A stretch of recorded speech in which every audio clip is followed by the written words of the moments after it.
Sorry about the shorter length of the last part. I had to free up some space on this device. Anyway, where was I?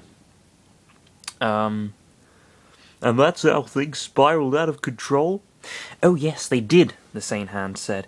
You see, I barely managed to escape safely thanks to Crazy Hand here. Crazy Hand waved his body at them. Using his help, we used our powers to pull all the people involved in the fight back to their worlds of origin, with the added fact that we manipulated their memories so that they wouldn't remember anything that took place during the entire war plot. Wait, why? Lucario asked. Why would you do that? I'm a hand of creation, the hand said. I can't heal people. I can only use my powers to bend reality to my will. So then, I was desperate to only use powers to bend reality. Yeah, no, that's not very impressive, is it?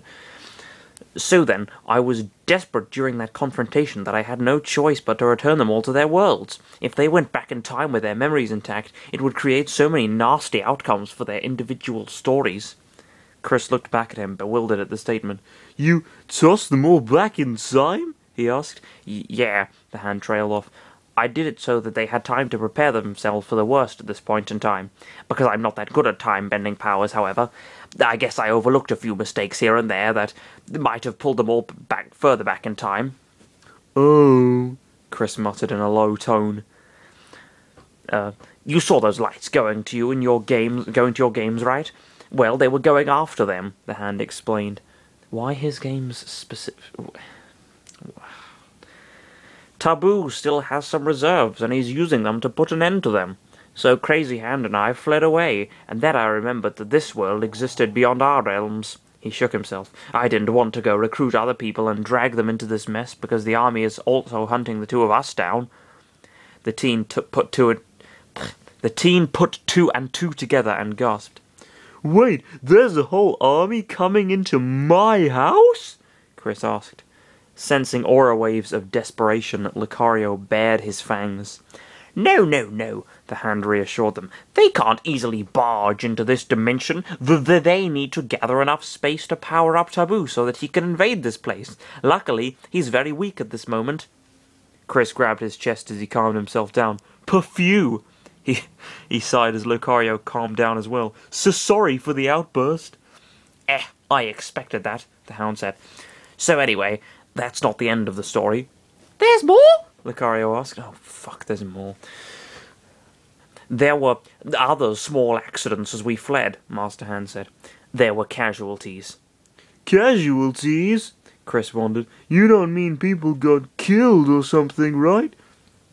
Well, the hand trailed off. Roy, Pichu, and Mewtwo gave their lives in the battle. Exclamation mark. The two responded with hoarse breaths. That's very quick. Lucario blinked in shock while Chris covered his mouth. It was a very shocking scene to be sure, the hound muttered. The hound. I've been watching too much Game of Thrones recently. The hand muttered. Mewtwo fought with all his might, and Taboo pierced him through with a spear. Roy yelled and tried to help him, but then Taboo sliced his body and left a very mentally scarring wound that ran across his body. And just to clarify how evil he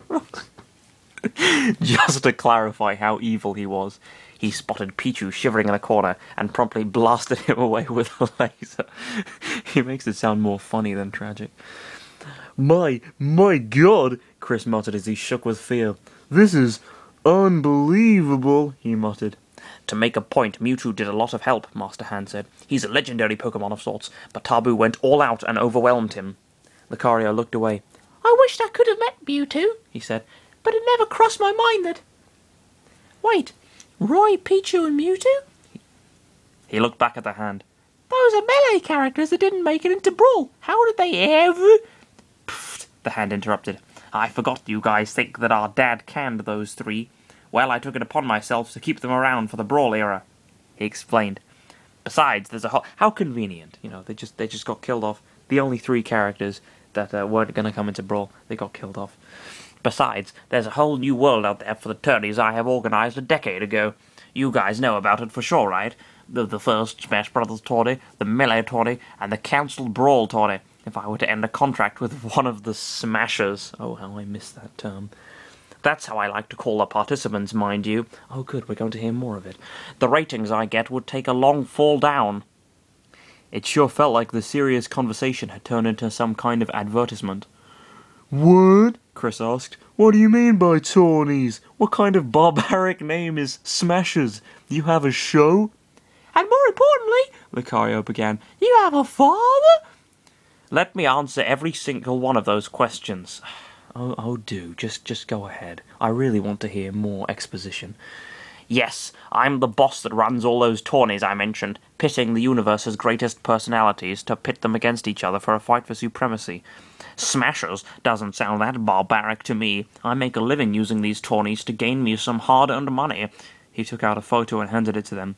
Where he took out that photo was a fine topic of wild mass guessing. And this is our dad. He looks pretty cool, don't you think? Look at that young face of his.